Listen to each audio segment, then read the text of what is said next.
I am surrounded by a certain number of candles.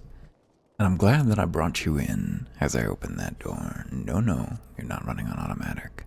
Not on my watch. We have heard the glad tidings from Ogomoro, my friends. By the grace of the 12 and your most valiant efforts, the people of Limsa may rest easy. That was my most Gideon Emery voice there. Rest easy. I should like to think so, yes. Though we failed to prevent the Lord of Crags from manifesting, we did succeed in weakening him, enabling our friend to dispatch him before the warriors of darkness could make matters worse.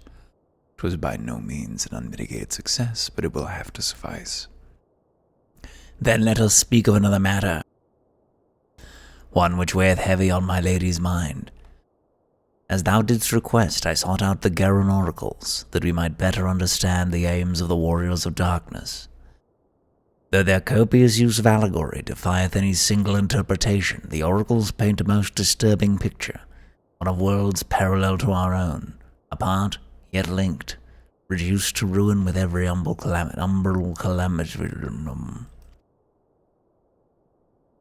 7 times have they succeeded. Then 10 and 3, only 6 worlds remain. Aye, all is as my lady Minfilia spake unto thee. As for what becometh of these reflections when they and the source are rejoined, frail flesh undone in umbral fires, each soul surrendereth to her call, the flow unto the endless sea, there to endure as one and none. Then if the warriors of light succeed, everyone in their world will die. Thank you, Alice, for interpreting that in a way that underlined that it was not entirely clear, but made you sound clever. I appreciate that. That's some good character stuff. I mean, hardly light-handed, but, anyway. In essence, the verse speaketh of the renunciation of the flesh, and subsequent return to the life stream. However, this fate may yet be preferable to the alternative, or if the first were to fall to transcendent light in the manner the warriors of darkness described, it would give way to a void, wherein none may know either life or death. Far better to die, they reason, for in death there is life. The essence of a soul which returneth unto the source may be born anew, saved, such at least is their belief, I surmise.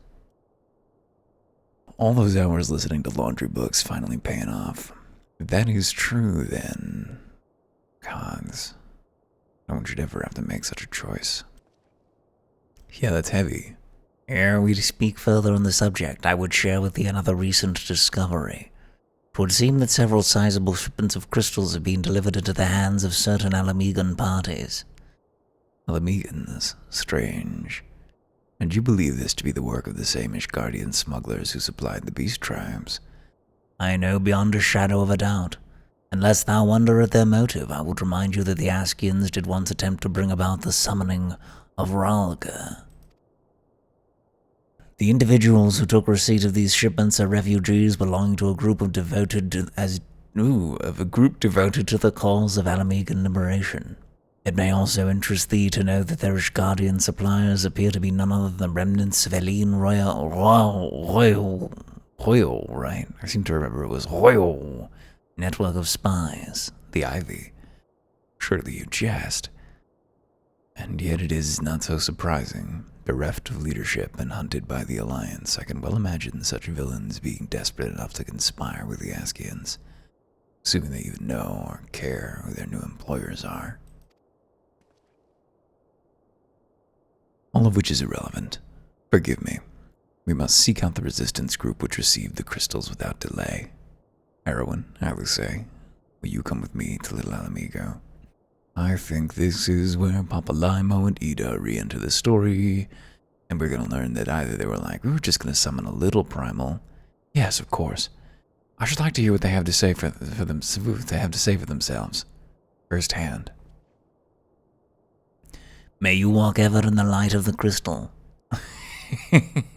Being Gideon Emery makes me happy. I think it's kind of warmed me too. I mean, I've got nothing against Gideon Emery. He's a fine voice actor. but I definitely view him a certain way. Nathaniel, Alice, Erwin, you three listening? Good, I have tidings. The Temple Knights raided the smuggler's warehouse less than an hour ago. A cursory interrogation of the prisoners yielded confirmation that they were in the employ of, and I hope you are sitting down, a man in black robes. Thank you, that's your funniest line yet. And you have them. And the crystals, too. Well, if you remained, aye. Regrettably, it would seem they dispatched one final shipment in the hours before we struck. It was bound for Little Alamigo, we're told, where it would be received by members of a local resistance group. He's getting a little gay there. Since Sir Emmerich's men no longer need of my services, I've a mind to head that way. As do we, by happy coincidence. We learned of the shipments but a few moments ago. Huh, and there I was thinking I might finally be one step ahead of the Warrior of Light and his little helpers. Wait a moment, there's more, and I defy you not to be surprised by this revelation. The leader of the Ishgardian smugglers was formerly in the employ of one Eileen Royale, the infamous Ivy herself. Yeah, we knew them. Once again, Thancred, I fear I must inform you that... Thancred, with whom else have you shared this information? About the smugglers? No one. As I think I mentioned, the raid was less than an hour ago. I was planning to contact Ishtola next, but is there someone else you'd have me notify first? No, there isn't. As we're just giving Alice a, dignified femme narration voice. Which is fine. I like that for her. I don't think that we ever want to make the twins too silly. They seem to really be the emotional heart of the story. When the world's gotten into her. It's twice now we've sought Urianger's aid, and twice she's treated him as if he were a stranger. The Archon was one of Grandfather's most dedicated pupils, and spent as much time at the Levier estate as we did. He's practically a member of the family. Truth be told, I struggle to recall a day from my childhood when I did not see the three of them laughing together. If this continues, I may have to raise the matter. Later, though, little amigo awaits. Alphino, just get off your fucking high horse and just talk to your sister, okay? Don't you think that maybe if you notice something is wrong, that something is wrong? Oh, man, if I started taking that philosophy to heart, then suddenly my entire professional life would be gone. I don't mean that. Alphino, what have you got to say? Still no sign of Thancred. I will get to the bottom of this. Oh, forgive me. It's been a long day. Did you have something to say? Urianger? Oh, I've always struggled to understand what's going on in his head. Now more than ever. Listen, Erwin, if anything should happen, it should be me who... Just know that I'm prepared to do what must be done. Whoa, what is... Hang on, you saying you're gonna fucking execute Urianger? You need to let us in on your plans, ma'am. Right then, to more pressing matters. Since we have no idea when Thancred might arrive, I suggest we see what information we can gather in his absence. Beneath a star-filled sky. Was our music turned off? It totally was. I apologize, friends. This has been just a... What's the opposite of a pantomime? Spoken word piece. Let us pray that someone will be willing to speak with us about the resistance. Don't we know the whole resistance? When we were free. Oh, I haven't been able to introduce any of this, have I? Because we were right into the action. So you may notice we are now level 80 on our paladin, and that gives us ample time to begin leveling up our summoner as well, which will be very welcome. I want to give the summoner to 70, and I think we're going to play through Shadowbringers as the summoner. And if we run out of summoner levels to level, we'll swap over to the Dark Knight. I'll try to get him up to 70 as well. I'd like to bump the Gunbreaker, not sure what level he started at, 60 or 70. Wouldn't mind getting the Red Mage up. We got so much busy work ahead of us. Anyway, the other thing I was going to say is this is probably going to be a shorter episode because it is already late, but I've been slacking lately. So, to review, we are reliably informed that members of the Alamegan resistance operating here have taken several large shipments of crystals, our task being to ascertain who and why. Given the size of the settlement, I find it hard to believe that anyone here could be wholly unaware of the Resistance's movements. The challenge, of course, will be finding individuals who are both able and willing to share such information with outsiders. It would seem sensible to divide our forces. Erwin, why don't you question the residents in the eastern half of town? Alice and I will do the same in the west, and afterwards we can rendezvous here to share our findings. Sorry, just remembered that I'd volunteered to be available for something for work earlier, and then never heard anything about it, which I take to mean that it went smoothly. I question the residents, rendezvous, share findings, yes. The music kicked on there. Hey, so let's question the residents of Little Amigo. Hey, this isn't even the first time we've had to wander around this warren trying to find somebody who knew something about anything. Hey, Siegfried, it's been a while. Do not mind her. It's not that she hates you, she hates everyone. Now, let me guess. You came to join the fight, have you? No need to deny it, friend. You're not the first to answer the Griffin's call. While he's lit a fire in every Alamegan's heart, he's also inspired more than a few old Dons to pledge themselves to the cause, and little wonder the Garleans won't stop until we're all under the yoke. The Griffin's the leader we've been waiting for, mark my words. With his help, we'll finally take back our homeland. Oh boy. I see you there, going around asking questions, looking for the Griffin and his lot, I'll bet. Seems they're the talk of Little Alamigo these days. Folks wondering what he's about, what he's got in store for the Garleans. And what's under that mask is, of course. Some say he's hardly got a face, what with all the scars. Others reckon he's been marked for death by the Empire, and they'll send a bloody legion if they knew he was here. Pfft, your guess is as good as mine. Ever wear a mask like that? They're bloody hot. You must have a pretty damn good reason for wearing one all the time. I'd sooner stay indoors. You think it's a goblin mask? That would be amazing. What if he's just a goblin? Or not goblin, kobold, excuse me. Otelin. And the Resistance, I'm damned if I know. It's not as if I'd be any use to them. If you set store by all these tales of secret weapons, good luck to you, but I'm too old for the mask's bedtime stories. This is our lot, and it's time we got used to it. Maybe things were different, but they're not. I want to believe I do, but... yeah, sorry, buddy. Sorry, Charlie. Alice, well, that was easier than expected. There's not a soul here who isn't eager to talk about our masked friends. I suppose I should ask you what you've learned, but I think I already know. Yeah, that's right.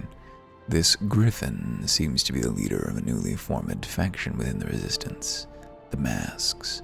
Yet despite their growing popularity, no one seems to know much about them, only that they are the most aggressively militant group to join the movement in recent memory. Indeed, many claim their commitment to the cause of Alamegan liberation is unrivaled. We can but hope their revolutionary fervor is never channeled in the direction of a primal. Though I feel confident that this is the group which received the crystal shipments, we yet lack proof. Before taking any action, I would speak with the settlement's leader to confirm my suspicions. Maybe enlist his help while I'm about it. Given that you and Gundebald are already acquainted, mayhaps it would be best if you took the lead. Shall we? Yeah, me and Gundebald are best buds. Why didn't we just go to him directly? Don't he owe me twice over? Or just the once over? I feel like we've been here more than once. Twins? To hear people speak of him, the Griffin sounds like a man in his middle years. But if that's the case, just what has he been playing at for the past 2 decades? If he's so devoted to the cause, why has he waited until now to do something about it? Unless, of course, he hasn't. Naught would please me more than to be wrong about all of this. Krumfing? It's well and good that the Resistance is gaining new recruits, but we could do without the help of the corpses. I've not forgotten the crimes they committed in the name of the King of Ruin, nor of any of the older generation. But these young ones, they're all too happy to let bygones be bygones. Lord of Ruin? The corpses? What the fuck? Much as it pleases me to see you again, Erwin, I cannot help but wonder if I should be worried. I hear you and yours have been asking questions. The Griffin. I know of him, as do we all. He and his masks have become a leading faction within the Resistance. Though there was suspicion at first given his secretive ways, he quickly proved himself a charismatic and capable commander. Men are drawn to his passion and his vision. They truly believe that he has what it takes to lead them to victory. Even I cannot help but admire the man for what he's accomplished. But I have not forgotten Wilrid. I was blind to the danger of his ambitions, and you are not. The Griffin will soon deliver a speech to our people at the sunken Temple of Karn. Go and see him with your own eyes. Weigh his words with your own heart. How convenient. 'Tis but a pity Thancred is not here to join us. You two go on ahead. I shall stay behind and wait for him. All right, Alice. Surely that's surely there is something of self-service among this. Oh, can you not fly out of here? I don't remember. Looks like you can. Be right there. Not apex weather for a stirring speech, but hey, it's Bibimu. Welcome to the sunken Temple of Karn, or what remains of it at least. Used by ancient Baladians as a place to worship the sun goddess Azema. Much about the temple's history remains shrouded in mystery. Is tour guiding out here? Has it begun already? I hear voices coming from within. What are we to expect?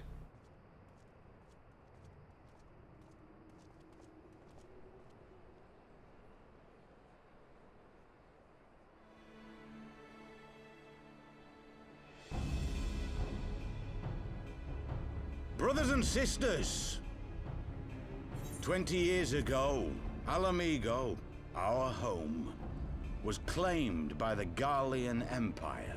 Does this guy sound In familiar? our haste to overthrow the King of Ruin, we Oh yeah, turned the a King of blind Ruin. Yeah, eye yeah, to they our had their own foes in the rebellion, right? north. Yeah, I'd forgotten about With that. our glorious revolution, we but laid a path for a new tyrant to succeed the old.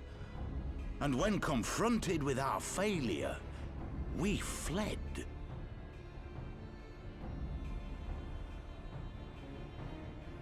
Not a day goes by that I do not think of those we left behind. Think of them and feel ashamed. And I know each and every one of you feels the same. It does suck. It's funny that the We next expansion is going to be about the Empire, Our and it's own not about flesh and Alamigo. blood, to labor till their backs gave in and their breath gave out. Building the twisted steel ramparts which now mar our once majestic mountains. Yeah, I'm really sorry, friend, but I don't think we're ever We gonna go abandoned there. them, the brave and true, to fight and die for their country. Or worse, to be conscripted and sent off to rob another poor bastard of his home. We abandoned them, the meek and powerless, to bow and scrape when the Garleans pass, to sully themselves that they might live to see another day of misery. I mean, so far, this guy seems pretty on par with us. The Black Wolf may be dead, but a new Imperial Viceroy reigns in Alamigo now. A beast, not a fraction as merciful. Ooh. You all know the Eorzean Alliance will do naught to oppose him. For all their promises and platitudes, they will not act if there's no profit in it. Well, I cannot deny that assessment of my Only countrymen. we can free our brothers and sisters from the Empire's tyranny, my friends. Only we have the courage to stand and fight. They have imprisoned us. They have enslaved us. And they have murdered us. But no more! Blood demands blood, and the Garleans shall pay for every drop they have spilt upon our lands. As long as you don't summon God, man, that's all that I ask. Just no God. This I I promise you, for we have a power within us, my friends. A power befitting our pride, our righteousness. Oh boy. Only join us, and we shall grant you the means to unleash it. And together, we shall see the Alamegan standard raised over the mountains of Gia Albania once more. Hang on. But this is... The power within you is... you can't really wield that. Power befitting their pride. Not at all ominous, that. I'm with you, boyo. Wait, is that... I like that face and that delivery. Yeah, they are here. Hello. What are you two doing here? What the fuck are you doing just hanging out with these people? You not get the news you're not same wanted thing. anymore? Jesus. Often asking the questions I ask. Always, always. Well, this is quite the surprise. Why? They're summoning a primal. This is our business. If you feel as This is more important than Might I fighting you. suggest we continue this conversation in more agreeable surroundings? What's he saying? It's not strength of arms that will win this battle, but strength of heart. Okay, that was it. I was worried it was going to go on for a long time. We have to listen to all of it.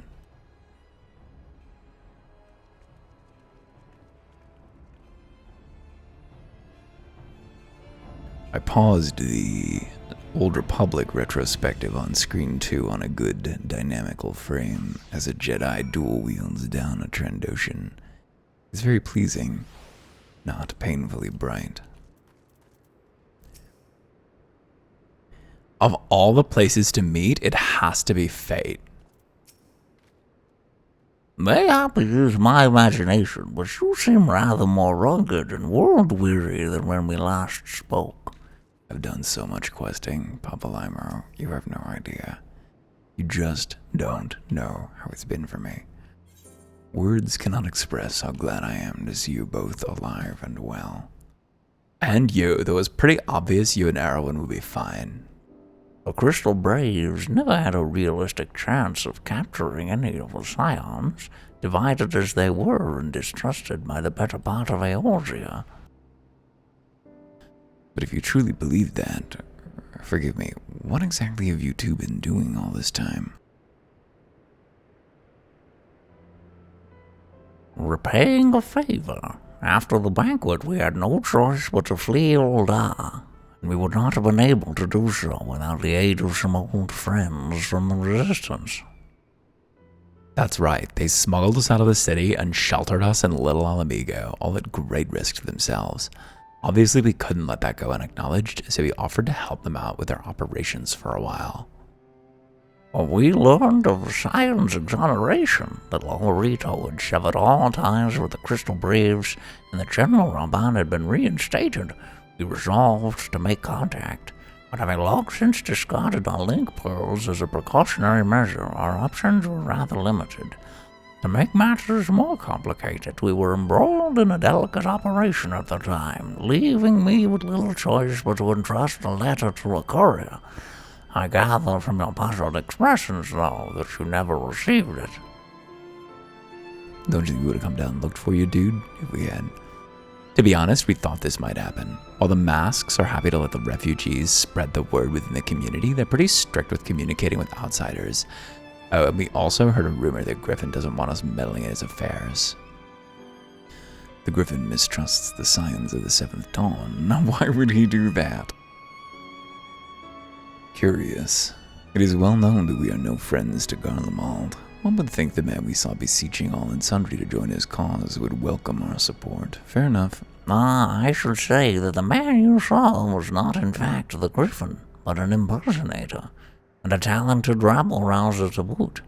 Would not surprise me if he were responsible for the majority of these public appearances. As you may have gathered, the Griffin is an extremely cautious and distrusting man who's made every effort to conceal his identity. Even when we participated in a raid under his direct command, we were not permitted to approach him. It's hard to know what to make of it all. The secrecy, the impersonators, the masks. But It's not as if I'm making all of you wear one, and mine only covers half my face. It's completely different. We haven't seen Erwin's face in hundreds of years. Anyway, when we heard that Griffin was due to give a speech, we thought it might be a good opportunity to get a better sense of the man behind the... This game is very funny in a very low-key way. For all the good it did. You may have noticed Erwin has a new chest piece too. And now you've heard the whole of it, but tell me, what prompted you to take an interest in the Griffin? I don't think it's quite as good. I mean, obviously we were unified before. Summoning? You're not serious. I can't believe it. The Resistance would never even entertain such a ridiculous plan, but the Griffin, well, the man is an enigma. I cannot say with any confidence what he would or would not do. What I can say, though, is that the speech we heard today was not the first to make references to a power capable of defeating the Empire. The masks have made many such claims of late. I confess I had spoken to it, I had assumed it to be mere bluster. This is a lot of dialogue for this voice. But in the context of the shipments of which you spoke, it is not impossible that they are alluding to a primal. Whatever it is, we'll find out together. And if anyone tries to stop us, they'll answer to me. Indeed. That is, assuming you'll have us? Erwin's stone face. When we were free. Alright, let's go ahead and call it there. Just a short little episode. We got a little range of voices. What have you two got to say? Do you honestly think he's planning to liberate Alamiga with the help of a primal? I mean, could he really be that stupid? In retrospect, their tale is not so surprising. We had reason to believe that they'd escaped the aid of Alamigan refugees after all. Still, Tataru will be delighted to hear we've been reunited, once you've attended to matters here, of course. Hooray! Well, that's a wrap for now. See you soon.